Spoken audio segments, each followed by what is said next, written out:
It squirts the fuel in so you can go faster. Oh.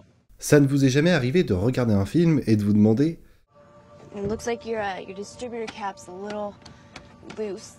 est-ce que c'est vraiment nécessaire? Beaucoup de films nous montrent des femmes, certes très belles, mais qui servent la plupart du temps de backup pour les personnages principaux, quant à eux majoritairement masculins. Je pense qu'en matière de personnages-fonction, on compte bien plus de femmes que d'hommes. Il y a des exceptions, et aujourd'hui plus que jamais, certaines choses évoluent, mais j'aimerais revenir sur une scène et un film qui avait déjà compris le problème bien des années plus tôt. Volver est un magnifique film de Pedro Almodóvar, et si vous ne l'avez pas encore vu, vous pouvez rester, aucun spoiler n'est prévu. Le film raconte la vie de plusieurs femmes, et plus précisément de Raimunda, jouée par une formidable Penélope Cruz, et de sa fille Paula, jouée par Johanna Cobo, une femme qu'on n'a pas vraiment vue par la suite. Au début du film, nous faisons connaissance avec nos protagonistes, notamment Raimunda, qui doit s'occuper de sa famille, comme sa tante Paula, oui il y a deux Paula dans le film, qui perd un peu la tête. On découvre ses amis, son quartier, et aussi son mari, Paco, un homme qui aime regarder avec insistance Paula, la fille, pas la tante, pour s'imaginer faire avec elle des choses peu catholiques. Raimunda est une femme qui, comme beaucoup de femmes à cette époque et encore aujourd'hui, doit tout gérer. Enchaîner plusieurs boulots, s'occuper de sa maison, élever sa fille et essayer de se reposer un peu. C'est en rentrant, après qu'on nous ait présenté son pervers de mari, suivi d'une scène de ménage avec l'homme qui veut que sa femme lui apporte une bière, qu'on nous expose le personnage de Raimunda en train de faire la vaisselle et de nettoyer un couteau. En photographie, vous retrouverez très souvent la règle des tiers, qui consiste à diviser l'image en 3 et remplir les 2 tiers de quelque chose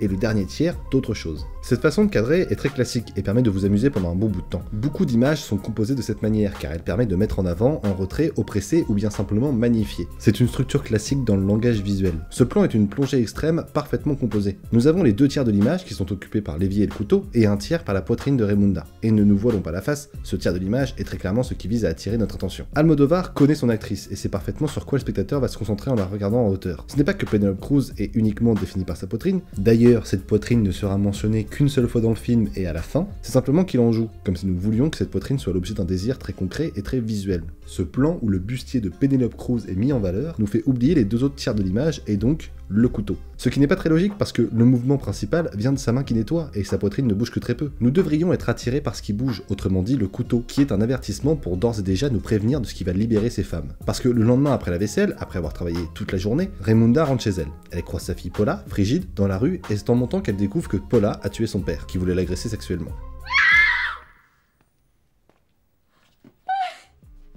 Et Paula s'est défendue et l'a tué avec ce même couteau qu'on voyait quelques minutes avant. Ce meurtre sera le pivot dans la vie de ces femmes. Almodóvar sait filmer les femmes, je vous apprends rien, mais en plus de savoir filmer les femmes, il sait utiliser le regard pervers de l'homme pour le tourner au ridicule quand il ne sait pas sur quoi porter son attention. Une poitrine volumineuse mise en avant, ou bien une future arme du crime qui servira de déclic pour commencer le film, mais aussi de libération pour les personnages de Raimunda et de Paula. Le plan peut paraître inutile, il arrive de nulle part et pourrait sembler gratuit, mais Almodóvar utilise ce moment pour nous faire passer à côté de quelque chose de primordial. N'hésitez pas à revoir ce film ou le découvrir tout simplement en ayant en tête qu'Almodóvar ne fait que jouer avec notre perversité pour contrôler notre regard. Le film Volver parle de ce qui est devant nous, mais qu'on ne voit pas, de tous les secrets de famille qu'on peut cacher, et d'une solidarité féminine entre différentes femmes liées par différentes choses. Selon moi, ce plan est la preuve de tout ça, à la fois dans ce qu'il représente pour l'histoire du film, mais également pour ce que nous, spectateurs, nous en faisons. Et si un jour vous faites un film et que vous voulez filmer le corps d'une femme, posez-vous cette question. Est-ce que c'est vraiment nécessaire ?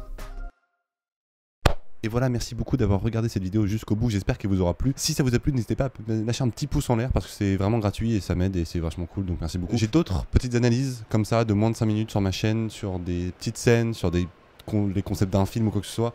N'hésitez pas à aller faire donc un tour sur ma chaîne, à vous abonner et mettre la petite cloche pour être tenu au courant. Vous pouvez me suivre donc sur YouTube où j'essaie de publier une vidéo toutes les semaines ou du moins tous les 10 jours. Je fais vraiment de mon mieux en fait selon le temps que je peux y consacrer. Mais je suis aussi sur Twitter, j'essaie de donner des nouvelles au fur et à mesure de mon travail et je suis... Voilà, donc vous pouvez me suivre là-dessus aussi. Et puis c'est tout, j'ai d'autres vidéos et j'espère que la suite vous plaira. Et elle arrive la semaine prochaine. Voilà, portez-vous bien, restez vivants, c'est le principal. Tchou!